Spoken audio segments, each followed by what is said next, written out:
बाद में कृषि का विकास। हाँ, हमने क्या क्या पढ़ा था? देश के आर्थिक विकास में कृषि का महत्वपूर्ण योगदान होता है बेटा। कृषि को हमारे देश में दो तरह की भूमिका अदा करना पड़ती है।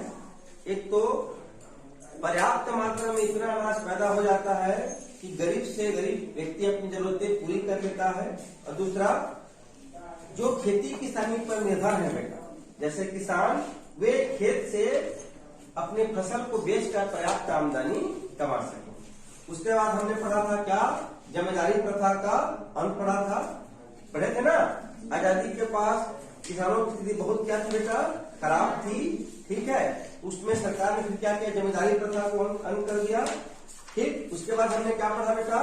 सिंचाई और बांध बनाने में बढ़ोतरी। अब खेती किसानी के लिए, फसलों की उपज के लिए किसकी क्या आवश्यकता होती है? बिजली की। बिजली से ट्यूबवेल, बिजली से क्या उत्पन्न होगा? ट्यूबवेल, ट्यूबवेल से पानी उत्पन्न होगा। ठीक, इस तरह से सिंचाई की आवश्यकता होगी। तो बहते नदी में सिंचाई करना मुश्किल था बेटा, तो नदी पे क्या बनाया गया जी? नदी पे बहुउद्देशीय परियोजना चालू किया गया, बड़े बड़े बांध बनाए गए। कहाँ कहाँ? दामोदर घाटी परियोजना, भाखड़ा नांगल परियोजना, गांधी सागर परियोजना, गंगरेल बांध, ठीक है, हीराकुंड बांध, और कृष्णा नदी में नागार्जुन सागर बांध। इस तरह के बांधों का क्या किया गया बेटा? निर्माण किया गया। ठीक, इससे क्या हुई? बहुउद्देशीय परियोजना। इसका नाम क्या देते हैं? बहुउद्देशीय परियोजना। बांधों कैसे बनाते हैं? नदी के पानी के प्रवाह को रोककर, पानी को, जैसे ना पानी को, दो पहाड़ है, जैसे हीराकुंड बांध पहले जब दिखाया था आप लोगों को, दो पहाड़ों के बीच दीवार उठाकर 1948 में उसको बनाया गया है। ठीक, उस पानी जब अब दीवार बांध बनेगा तो पानी क्या हो जाएगा? रुक जाएगा। फिर उस पानी में मछली पालन किया जाता है। फिर हीराकुंड से जहाँ पे बांध बना है, वहां से नहरों के द्वारा पानी को निकालकर उस क्षेत्र में पानी पहुंचाया जाता है जहाँ पानी की क्या होती है? कमी होती है। पानी की क्या होती है? कमी होती है। ठीक ठीक, पानी की क्या होती है? कमी होती है। आगे बढ़ते हैं।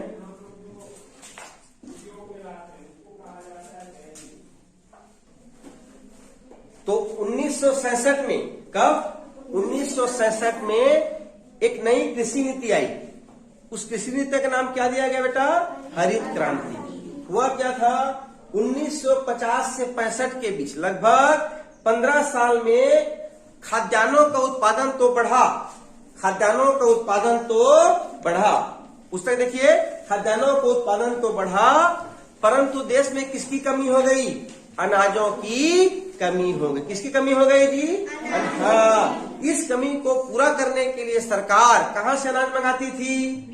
विदेशों से अनाज का आयात करना पड़ता था। यह बहुत ही चिंता का विषय था। किसका विषय था?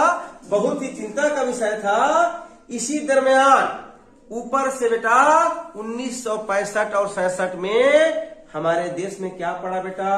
सूखा पड़ा। प्राकृतिक आपदा है, बाढ़, भूकंप, सूखा।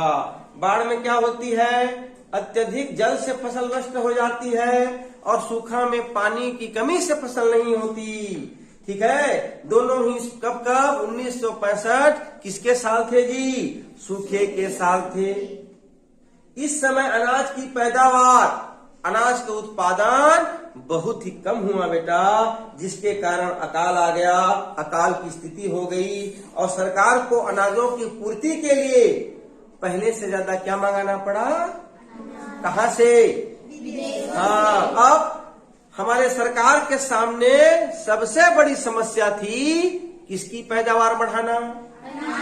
अनाज की पैदावार बढ़ाना बेटा। इसके लिए उन्होंने आपस में सलाह मशवरा, विचार विमर्श करके कृषि वैज्ञानिकों की सहायता से, कौन से वैज्ञानिक? कृषि, हाँ, जो खेती किसानी के वैज्ञानिक हैं, उनके सहायता से फसल की पैदावार बढ़ाने के लिए एक नया योजना बनाया गया। उस योजना को क्या नाम दिया गया बच्चों? हरित क्रांति। क्या नाम दिया गया जी? हाँ, हरित क्रांति नाम दिया गया बेटा। हरित क्रांति, जिसे अंग्रेजी में हम क्या कहते हैं? Green revolution. क्या कहते हैं बच्चों? Green revolution. अब हरित क्रांति के प्रमुख घटक, अब इस जो नई योजना आई थी हरित क्रांति, उस नई योजना में किन किन बातों का समावेश किया गया था? तो लगभग उसमें 7 बातों का समावेश किया गया था बेटा। कितनी बातों का? 7। हाँ, उसको कहते हैं घटक, कि हम देश में किस प्रकार से पैदावार बढ़ाएंगे, उसके लिए हम देश में क्या क्या करेंगे, क्या क्या क्या हम विकास करेंगे, इन सब को घटक कहते हैं। तो पहला घटक क्या किया गया बेटा? कम उपज देने वाले बीज के स्थान पर अधिक उपज देने वाले कैसा बीज? उन्नतशील बीज, हाइब्रिड बीज का उपयोग किया गया है बेटा। ठीक है जी। पहला क्या पॉइंट है? अधिक उपज देने वाले कैसा बीज? उन्नतशील बीज का उपयोग किया गया। ठीक, जैसे अभी आपके घर में हम लोग धान रखते हैं ना, फसल जिसके मंडी में बेच दिए, हम घर में क्या रख लेते हैं? धान रख लेते हैं, अनाज रख लेते हैं, ताकि अगले बार जब फसल आती है तब उसको हम खेत में क्या करते हैं? बोते हैं।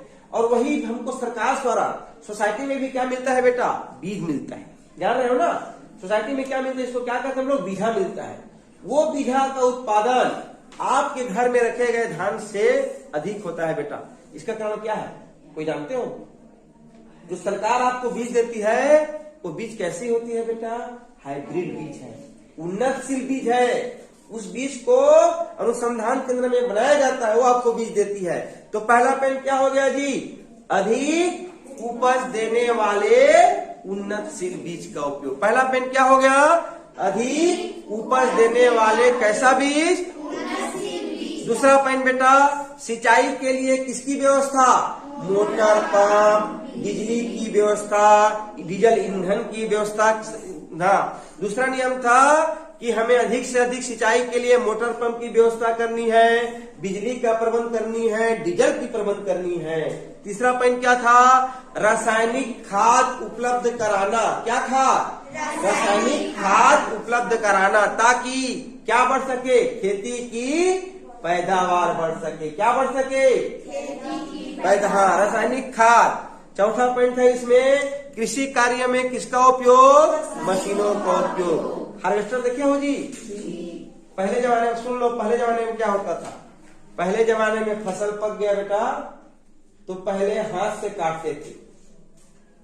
बहुत सारे लोग मिलके खेत में हसिया से, किससे? हसिया से हाथ में काटते थे, फिर उसको अच्छा से वहां पे जमा के रखते थे। और जब पूरा फसल कट जाती थी तो उसको फिर पैराडोर से एक गठरी बनाया जाता था। ठीक है, फिर सब लोग वहां पर बैलगाड़ी जाती थी, फिर उस गठरी को कहाँ रखते थे? बैलगाड़ी में अच्छा से जमाते थे बेटा। फिर उस बैलगाड़ी को, बैल कहाँ तक लाती थी? कोठार। कोठार बोलते थे उस समय। क्या बोलते थे? कोठार लाती थी। कोठार में बेचारा किसान उस गठरी को फिर कोठार में बिछाते थे। उसके ऊपर फिर बेलन, बेलन देखे हो आप? बेलन देखे हो जी?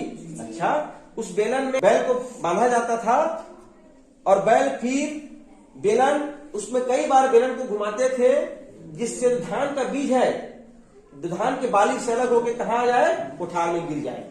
फिर उसके बाद किसान क्या करता था? सब जो धान की बाली निकले, जो बचा है अवशेष, उसको अलग करता था, और जो धान का बीज कोठार में पड़ा है बेटा, उसको सुपा में फिर उसकी हवा देता है, ताकि उसमें जो कचरा वगैरह सब बाहर हो जाए। तब किसान धान तैयार होता था बच्चों। अब आजकल क्या आ गया है जी? क्या आ गया है? हाँ, बहुत बड़ा एक मशीन रहता है, जमीन में गया बेटा, इधर काटना चालू, ठीक, बगल से धान निकलता है और पीछे से कटा निकलता है ना। देखो कितना मशीनों की सहायता से कार्य कितना आसान हो गया, हुआ कि नहीं? तो चौथा पॉइंट क्या था? कृषि कार्यों में किसका उपयोग? मशीनों का उपयोग। ट्रैक्टर का उपयोग होने लगा। पहले हम हल से जोतते थे, अब ट्रैक्टर आ गया बेटा, रोटावेटर आ गया। तो कृषि कार्यों में किसका उपयोग जी? मशीनों का उपयोग। पांचवा पॉइंट क्या था? कीटनाशक दवाओं का उपयोग। खेती किसानी करते हैं बेटा, तो उसमें कई प्रकार के खरपतवार, महू, ठीक है, जो फसल की पैदावार कम कर देते हैं, उनको नष्ट करने के लिए किसका उपयोग किया गया? कीटनाशक दवाओं का उपयोग किया गया। छठवां पॉइंट क्या था जी? कृषि उत्पादन के लिए किसकी व्यवस्था? मंडी तथा भंडारण की व्यवस्था। हाँ, आपके यहाँ मंडी है कि नहीं? सीधा फसल खेत में कटती है, उसको बोरा में भरते हैं, फिर कहाँ ले जाते हैं हम लोग? मंडी ले जाते हैं। फिर मंडी से वो धान कहाँ जाती है, कोई जानते हो? मंडी से कहाँ जाती है? FCI कहाँ जाती है? जिसको कहते हैं भंडारण होती है, सरकार उसकी व्यवस्था करती है भंडारण की। तो कृषि उत्पादनों के लिए किसकी व्यवस्था? मंडी तथा भंडारण की व्यवस्था। सातवां पॉइंट क्या है? सोसाइटी एवं बैंक से किसकी व्यवस्था जी? पूंजी की व्यवस्था। बेटा बिना पूंजी के किसी की सही नहीं होगा, इसके लिए सरकार आपको सोसाइटी एवं बैंक से किसकी व्यवस्था करती है? पूंजी की व्यवस्था करती है। यहाँ तक क्लियर हो गया? आगे बढ़ते हैं। उन्नत बीजों के लिए अच्छी सिंचाई वाली किसकी आवश्यकता पड़ती थी? जमीन की आवश्यकता होती है। इन बीजों की क्या विशेषता थी बेटा? इनकी विशेषता थी एक कम समय में पकते थे। फसल कैसे होते थे? छोटे की बड़े? फसल छोटे करके होते थे और अनाज की पैदावार क्या होती थी? अधिक होती थी। ठीक, तो इस तरह से इतने घटक हरित क्रांति में शामिल किया गया। लगभग कितने घटक? 7 घटक। फिर से बोलिए। अधिक उपज देने वाले किसका? उन्नतशील बीज का उपयोग। सिंचाई के लिए किसकी व्यवस्था? मोटर पंप का प्रबंध। रासायनिक खाद उपलब्ध कराना। कृषि कार्यों में किसका उपयोग? मशीनों का उपयोग। कीटनाशक दवाओं का उपयोग। कृषि उत्पादन के लिए मंडी तथा भंडारण की व्यवस्था। और अंतिम क्या था? सोसाइटी से पूंजी की व्यवस्था। सोसाइटी एवं बैंक से बेटा। अब हमको देखना है हरित क्रांति कहाँ कहाँ फैली। हरित क्रांति कहाँ कहाँ फैली, इस तरफ देखिए, जहां पर भारत का आपको मानचित्र बना है। भारत में हरित क्रांति चलिए ठीक है। उसके बाद सघन जिला कृषि कार्यक्रम अर्थात हरित क्रांति भारत में कहाँ कहाँ फैलेगी? पंजाब, हरियाणा, पश्चिमी उत्तर प्रदेश और तमिलनाडु में। हाँ ठीक। इस उन्नत बीजों के लिए जो पहला पॉइंट उन्नत बीज था, इनके लिए हमको अत्यधिक मात्रा में सिंचाई की आवश्यकता होती थी, पानी। इसके लिए उन्हीं क्षेत्रों का पहले चयन किया गया जहाँ सिंचाई की व्यवस्था पहले से हो चुकी थी। जैसे पंजाब में कौन सी बात बन गई थी? भाखड़ा नंगल। कौन सी बन गई थी? वो भाखड़ा नंगल का जो जल है पंजाब, हरियाणा, हिमाचल प्रदेश, इसके लिए पश्चिम उत्तर प्रदेश तक, इसीलिए उन स्थानों का चयन किया गया जहां पर सिंचाई की आवश्यकता पहले से हो चुकी थी। और नीचे कौन से राज्य में? तमिलनाडु में। हाँ, तो जो भारत में हरित क्रांति है किसके नाम से? सघन जिला कृषि कार्यक्रम के नाम से। कहाँ बच्चों? पंजाब, हरियाणा, उत्तर प्रदेश और तमिलनाडु के कुछ जिलों में प्रारंभ की गई।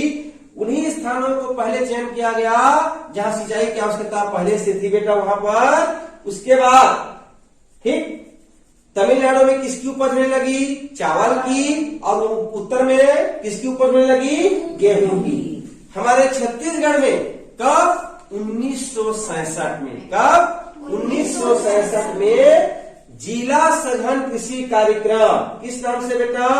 जिला सघन कृषि कार्यक्रम के माध्यम से शुरू हुई। इसके लिए किस जिले का चयन किया गया?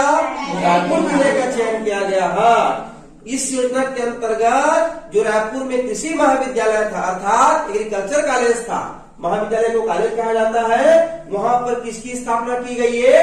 अनुसंधान केंद्र की स्थापना की गई, जहां पर नए प्रजाति के एक से एक उन्नत बीज तैयार किए गए।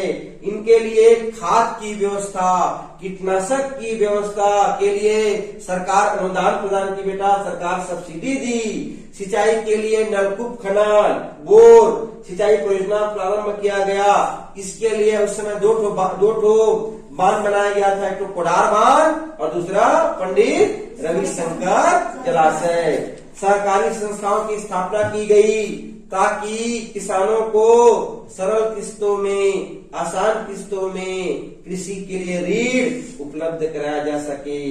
इससे किसानों के संसाधनों में वृद्धि हुई और उनकी किसके पास नहीं जाना पड़ा बेटा? जमींदार व साहूकारों के पास जाना नहीं पड़ा। ये था बेटा हरित क्रांति। ठीक है जी। कितने घटक थे? 7। कब प्रारंभ किया गया? किसकी सहायता से? कृषि वैज्ञानिकों की सहायता से। सबसे पहले कहाँ लागू किया गया? पंजाब, हरियाणा और तमिलनाडु। तमिलनाडु में क्या उगाया गया? उत्तर में हमारे यहाँ किस नाम से? जिला सघन कृषि कार्यक्रम किस जिले का चयन किया गया? कृषि महाविद्यालय में किसकी स्थापना की गई? केंद्र की स्थापना की गई। ठीक है जी। कीटनाशक दवाओं के लिए सरकार ने अनुदान दी। ये हो गया बेटा हरित क्रांति है। जानते हो इसका परिणाम ये हुआ हरित क्रांति सफल हो गया और अनाज की बम्पर बहुत अधिक उत्पादन होना शुरू हो गया बेटा। तो ये था हरित क्रांति। कृषि वैज्ञानिक जो इसमें महत्वपूर्ण भूमिका अदा किए थे उनका नाम है बच्चों एम.एस. स्वामीनाथन। क्या नाम था उनका? एम.एस. स्वामीनाथन। ठीक है। अब पढ़ेंगे अगली क्लास में।